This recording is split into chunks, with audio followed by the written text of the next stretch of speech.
বুদ্ধিমান ছেলেরা কখনো সুন্দরী মেয়েকে বিয়ে করে না। বুদ্ধিমান ছেলেরা কখনো সুন্দরী মেয়েকে বিয়ে করে না, কারণ সুন্দরী মেয়েদের ডিমান্ড স্বভাবত একটু বেশি থাকে। কাউকে মিথ্যা স্বপ্ন দেখিয়ে বলো না আমি তোমাকে ভালোবাসি, তুমি হয়তো বা জিতে যাবে, কিন্তু তোমার প্রতারণায় সে মৃত্যুটাকেই বেছে নেবে।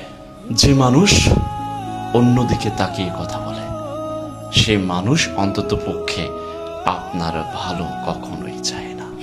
যে মানুষের কথা বলার সময় চোখের মনি ঘরে বেশি, নিশ্চিত থাকুন সেই মানুষটি মনে মনে অন্য কথাও ভাবছে। যে মানুষ মুখে মুখে আপনার প্রশংসা করে, খেয়াল করে দেখবেন সেই মানুষটি আপনাকে সব থেকে বেশি হিংসা করে।